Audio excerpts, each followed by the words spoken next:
की जय जय श्री राधे श्याम। तो मैया पार्वती जो थी वो सो गई सुनते सुनते उस कथा को। भगवान शंकर सुनाए जा रहे थे जब अंतिम तक सुना लिए कि भगवान जो है अपने धाम को भी चले गए। बोलिए श्रीमद् भागवत महापुराण की। इस कथा को सुना लिए जब उनकी समाधि खुली तो पार्वती मैया से कहा कि मैया पार्वती ने जैसे ही उनकी नींद खुली और भगवान शंकर की समाधि खुलती है कथा सुनाकर, तो उन्होंने भगवान का जय घोष किया कि बोलिए श्रीमद् भागवत महापुराण की श्री राधे गोविंद सरकार की।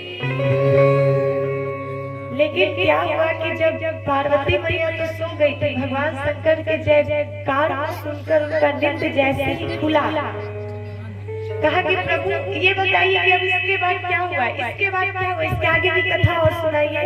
शंकर भगवान ने कहा कि अरे देवी मैंने तो आपको सारी कथा सुना दी पूरे अंतिम तक, लेकिन अभी तक आप बोल रही कि इसके बाद क्या हुआ, इसके बाद क्या हुआ, आप बताइए।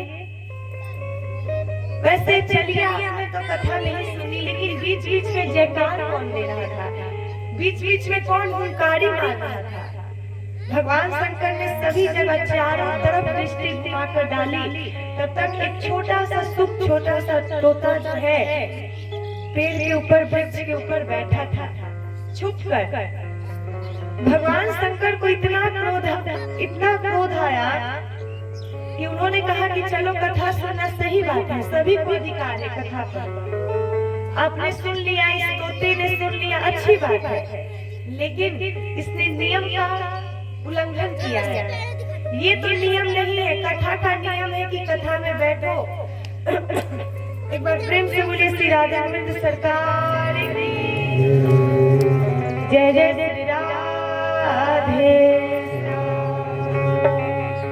तो नियम ये है कि कथा का कि जो भी कथा कहने वाला है उसके आगे से बैठकर, सामने से बैठकर कथा को सुननी चाहिए। और दूसरा नियम ये है कि कथा के व्यासपीठ के पीछे बैठकर कथा जो है नहीं सुननी चाहिए।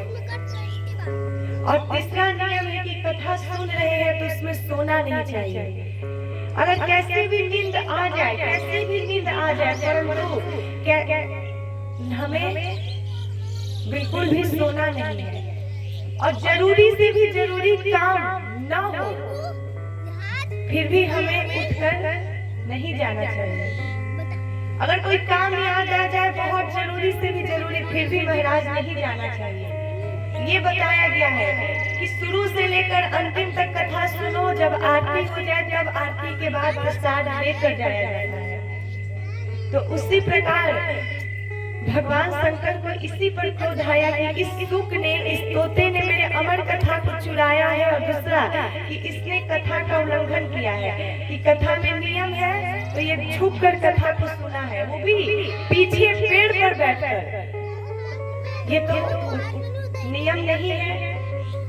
इसीलिए भगवान शंकर ने अपने त्रिशूल को निकाला और श्री सुखदेव जी के पीछे पीछे भाग गए।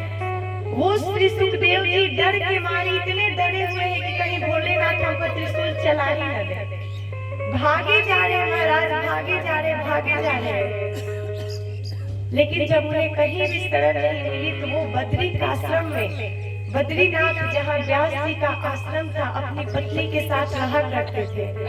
वहाँ पे उनकी पत्नी जो थी भगवान शंकर की तपस्या करती थी कि हमें कोई संतान चाहिए।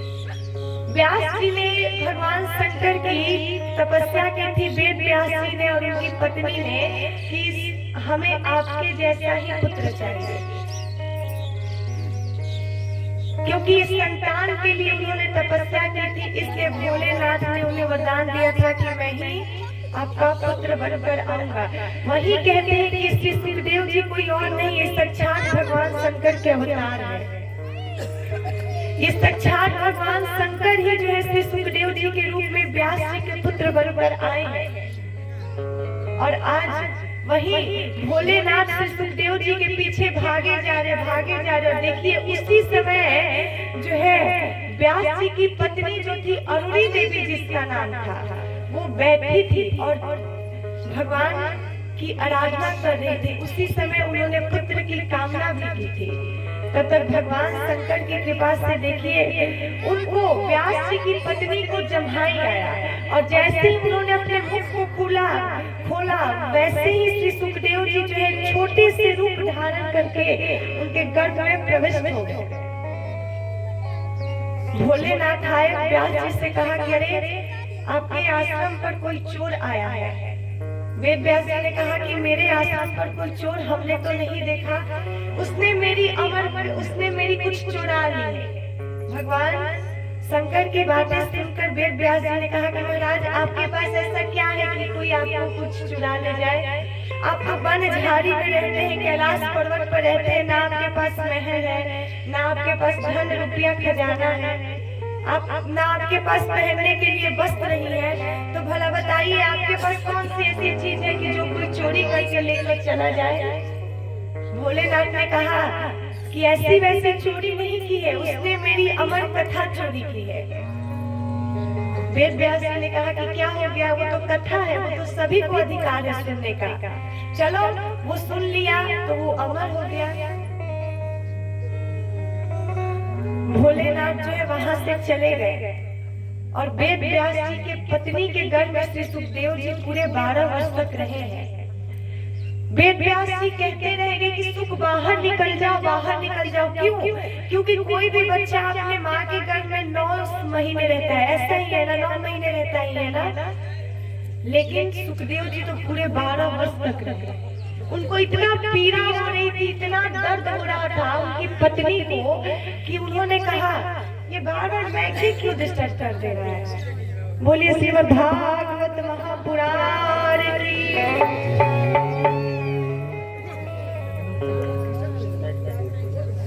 बोलिए श्री राधा गोविंद सरकार की।